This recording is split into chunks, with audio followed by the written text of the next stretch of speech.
Hello everyone, आज date है 26 नवंबर 2021 और द हिंदू न्यूज एनालिसिस में आपका स्वागत है। इस वीडियो में हम द हिंदू की इंपोर्टेंट न्यूज़ को एग्जाम के पॉइंट ऑफ व्यू से डिस्कस करेंगे। नीचे डिस्क्रिप्शन बॉक्स में Telegram channel volcano IAS academy का लिंक दिया हुआ है। First important article the Hindu के फ्रंट पेज से EWS कोटा को लेकर के सुप्रीम कोर्ट में सेंट्रल गवर्नमेंट की तरफ से स्टेटमेंट आया है कि जल्द ही EWS कोटा जो दिया जा रहा है उसके लिए जो भी इनकम का क्राइटेरिया है उसको रिव्यू किया जाएगा। अभी प्रेजेंट टाइम में अगर हम देखें तो EWS कोटा के लिए जो इनकम क्राइटेरिया है वो 8 लाख से ज़्यादा फैमिली इनकम नहीं होना चाहिए पर ईयर, और इसके अलावा उस फैमिली को किसी भी तरीके का जो रिजर्वेशन से रिलेटेड कोई भी बेनिफिट नहीं गेन कर रही हो तो उन्हीं फैमिलीज़ को दिया जाएगा EWS कोटा। सुप्रीम कोर्ट में इस तरीके की एक पिटीशन लगी थी कि इसको रिव्यू करने की ज़रूरत है। आपके लिए आज का क्वेश्चन ये है कि EWS जो कोटा है वो कौन से कॉन्स्टिट्यूशनल अमेंडमेंट एक्ट के तहत इंसर्ट किया गया था, वो आपको नीचे कॉमेंट बॉक्स में बताना है। नेक्स्ट इंपॉर्टेंट न्यूज, GST जो स्ट्रक्चर है उसको चेंज करने की बात की जा रही है। अभी प्रेजेंट टाइम में अगर हम देखें तो GST जो रेट अप्लाई की जाती है किसी भी प्रोडक्ट के ऊपर उसको लेकर के 4 स्लैब है, 5%, 12%, 18% एंड 28%। लेकिन अब इसमें चेंज करने की कोशिश की जा रही है और 3 स्लैब में इसको चेंज करने की बात की जा रही है, जिसमें 8%, 15 और 12% वाला जो स्लैब था उसको मर्ज करके 18% कर दिया जाएगा और 28% जो डीमेरिट गुड्स के लिए लगाया जाता था उसको 30% कर दिया जाएगा। मतलब टोटल अगर देखें तो रेट्स में कोई चेंज नहीं होगा, बस स्लैब जो है वो चेंज होकर के 4 से 3 करने की बात की जा रही है। नेक्स्ट इंपॉर्टेंट न्यूज़, यहाँ पर ये स्टडी जो है ना, ये जो चेंज करने की बात की गई, अभी हमारी जो फाइनेंस मिनिस्ट्री की एक मीटिंग हुई, GST काउंसिल की मीटिंग हुई, उसमें ये डिस्कशन हुआ था। उसके बाद में जो हमारी फाइनेंस मिनिस्ट्री बैक करती है एक थिंक टैंक को, ऑटोनोमस थिंक टैंक को, NIPFP, national institute of public finance and policy, उसने अपनी स्टडी में ये सारी बातें सामने रखी हैं। Next important news UP state को लेकर के है। इस आर्टिकल में हमारे प्राइम मिनिस्टर ने कुछ इंपॉर्टेंट स्टेटमेंट दिए हैं कि देखो, पहले यूपी की जो गवर्नमेंट थी, यूपी जो स्टेट था वो लगभग यहाँ पर जो भी पॉलिटिक्स होती थी, मतलब इंडिपेंडेंस से और पिछले कुछ सालों तक, वहाँ पर poverty, caste based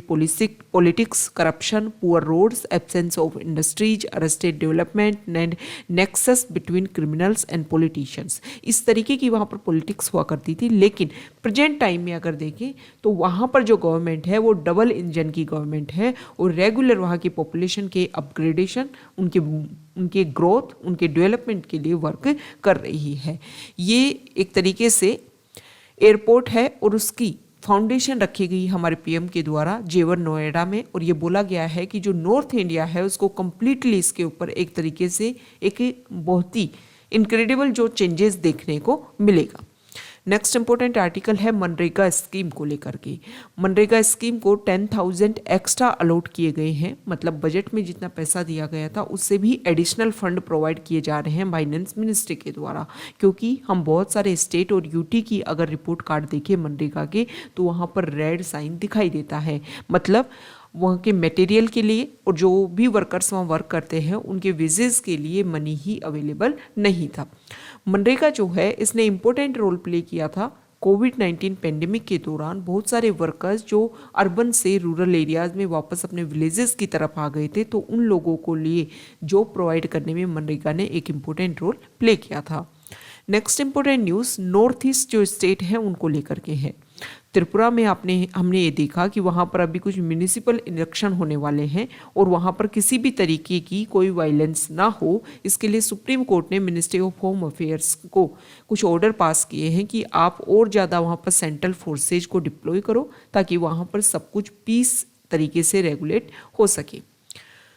next important article page number 3 से यहाँ पर जो दिल्ली गवर्नमेंट है उसके बारे में है कि जो दिल्ली सरकार है वो जल्दी कंस्ट्रक्शन को बैन कर सकती है, मतलब उसको बैन करना है ताकि जो एयर क्वालिटी है वो वेरी पुअर जोन में जो जा रही है उसको और ज़्यादा इम्प्रूव किया जा सके। सुप्रीम कोर्ट ने, कल हमने देखा भी था कि सुप्रीम कोर्ट ने अपनी तरफ से स्टेटमेंट दिया है कि भाई जो वर्कर्स, आप कंस्ट्रक्शन साइट को जब बंद करोगे तो वहाँ पर जो वर्कर्स वर्क कर रहे हैं उनको हेल्प करने के लिए आप कोशिश करोगे,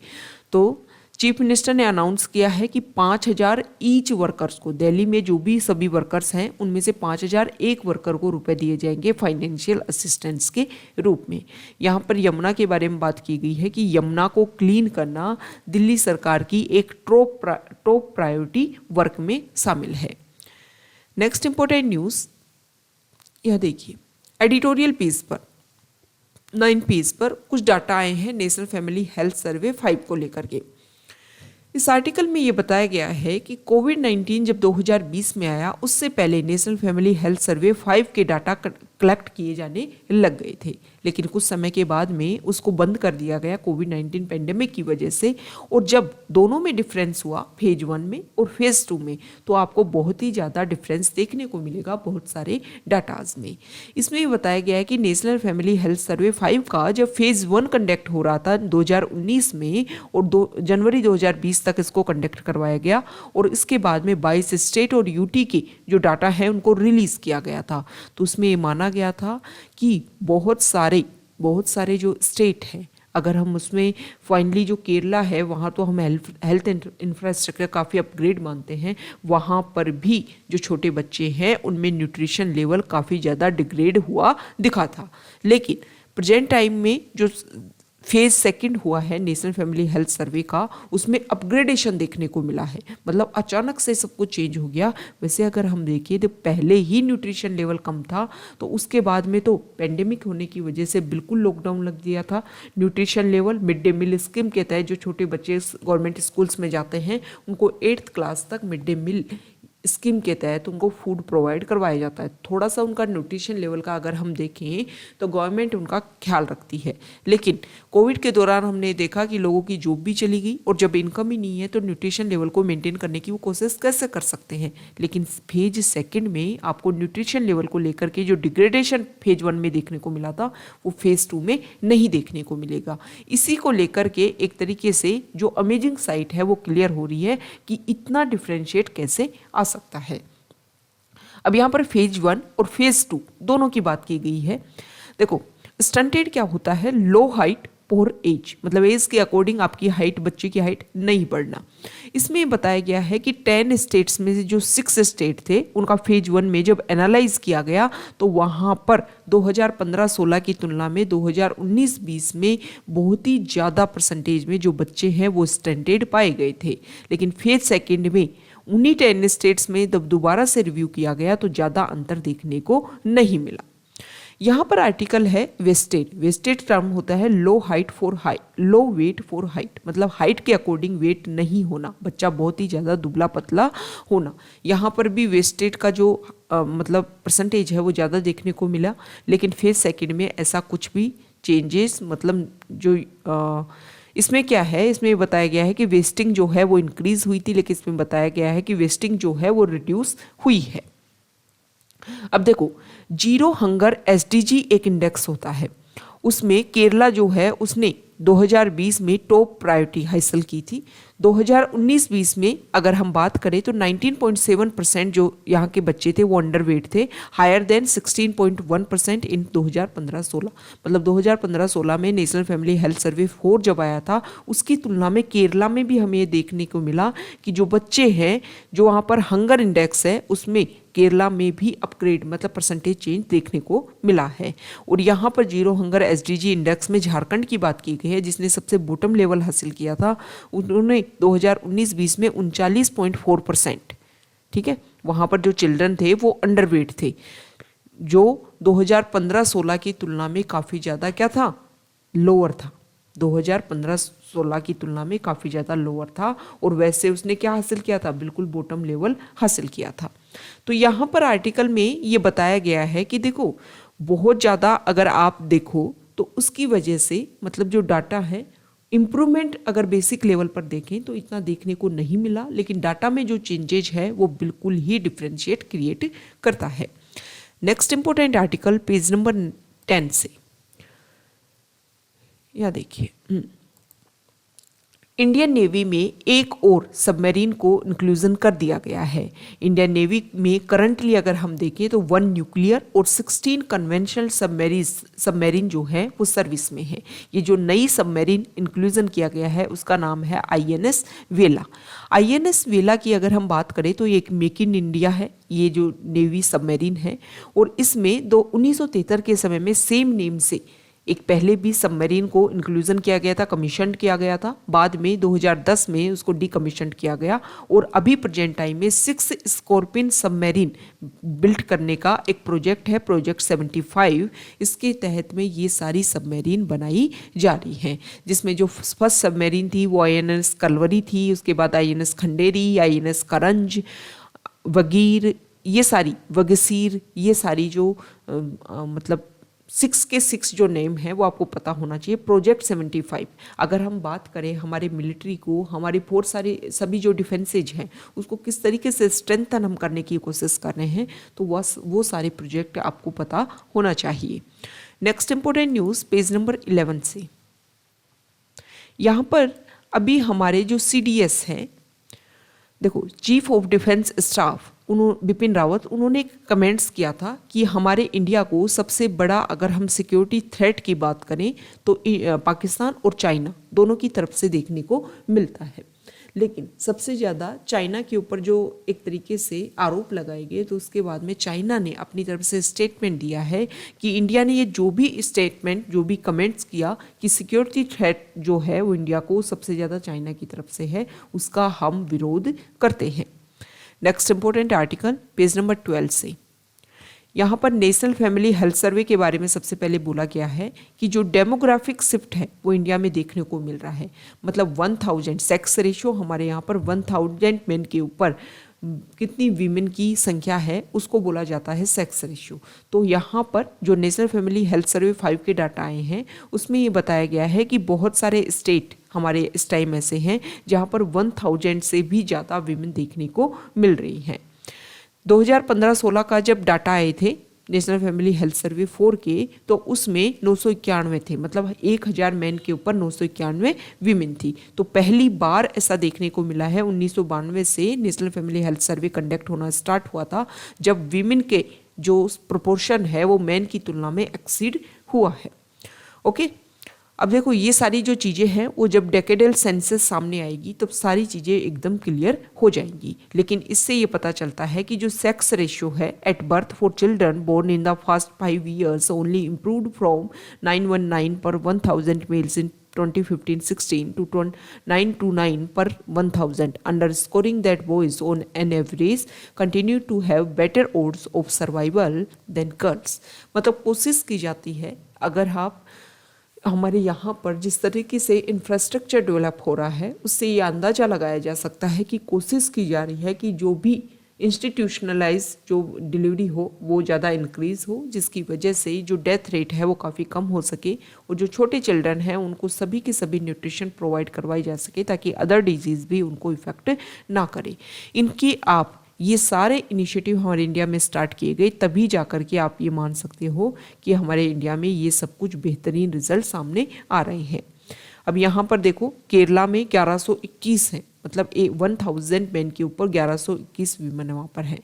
तमिलनाडु में 1088, तेलंगाना में 1049, और यहाँ पर जो अदर हैं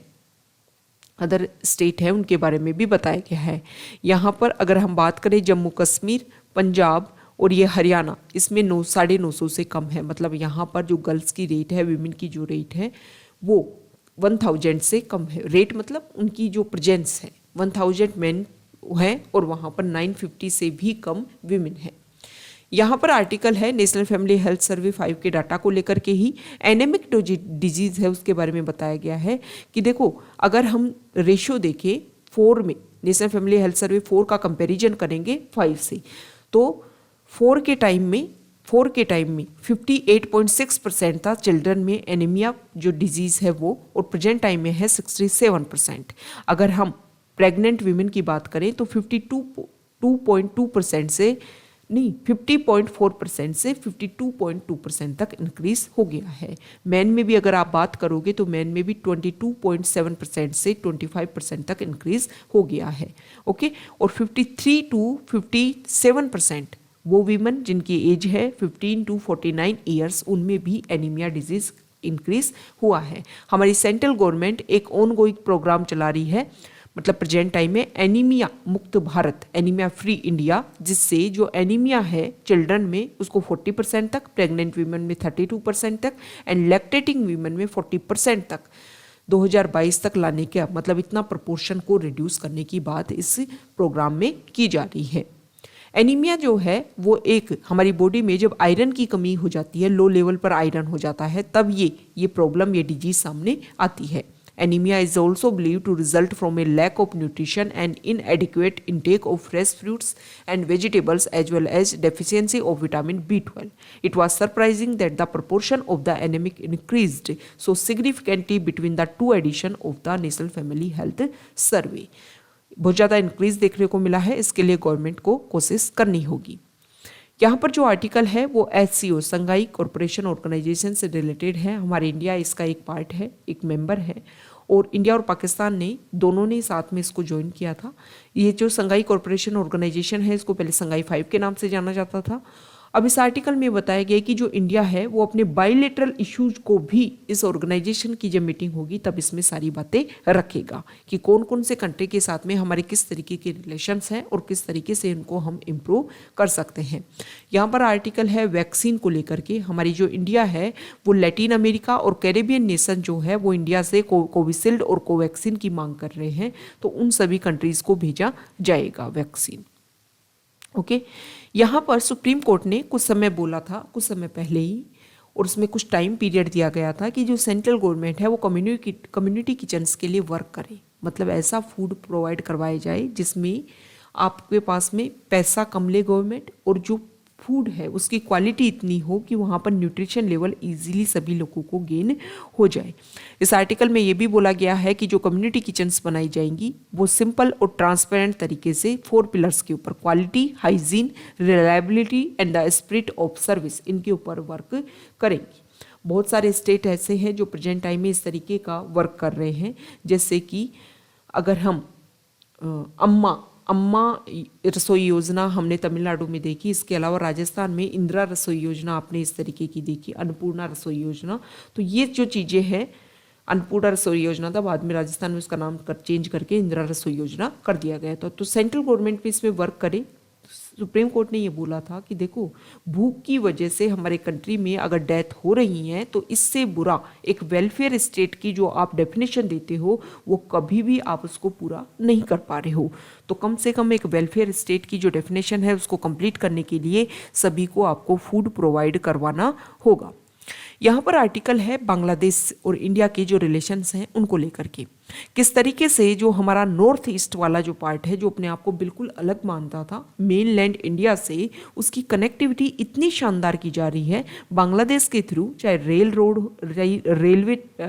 से मतलब रेल रोड, किसी भी तरीके से जो कनेक्टिविटी है उसको इंक्रीज़ किया जा रहा है। इसमें यह भी बोला गया है कि जो हमारे नॉर्थ ईस्ट के स्टेट हैं उनकी जो भी कैपिटल है उनको डायरेक्टली बहुत ही बेस्ट रूट से कनेक्टिविटी करने की कोशिश की जा रही है। तभी जा कर के देखो, किसी के लिए आपको विश्वास क्रिएट करना है, बिलीव क्रिएट करना है, तो उसके लिए आप कुछ पॉजिटिव वर्क कीजिए। जब पॉजिटिव वर्क करेंगे तब जा कर के उसके अंदर खुद ही बिलीव आपके लिए क्रिएट होने लग जाएगा। तो नॉर्थ ईस्ट जो लोग थे वो अपने आप को इंडिया का पार्ट मानने से इनकार करते थे, क्योंकि उनको लगता था कि जो ग्रोथ एंड डेवलपमेंट है वो उन तक पहुंच ही नहीं पाती है।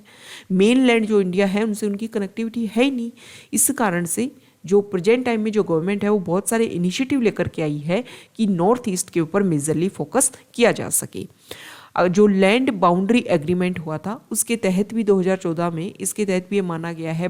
कि बांग्लादेश के साथ में जो एग्रीमेंट हुआ उससे हमारा जो नॉर्थ ईस्ट है उसमें प्रॉपर कनेक्टिविटी सामने आ पाई है। Next important article foreign page से, यहाँ पर जो आर्टिकल है पहला तो है इंग्लिश चैनल को लेकर के। यहाँ पर कुछ माइग्रेंट जो हैं उनको छोटी बोट की तरह, स्मॉल बोट के थ्रू माइग्रेंट्स को एक जगह से दूसरी जगह ट्रांसफ़र किया जा रहा था, और इसकी वजह से, डूबने की वजह से यहाँ पर बहुत सारे लोगों की डेथ हो गई। देखो यूके और फ्रांस, पहले आप इंग्लिश चैनल का जो व्यू है उसको देखिए, ये है इंग्लिश चैनल और यहाँ पर है यूके और ये है फ्रांस। इस एरिया में कोई भी इस तरीके की माइग्रेंट से रिलेटेड अगर परेशानी होती है तो इसको लेकर के दोनों कंट्री ने साझा डिक्लेरेशन किया था कि हम दोनों यहाँ पर व्यू करेंगे और हमारी जो भी फोर्सेज हैं वो यहाँ पर एक तरीके से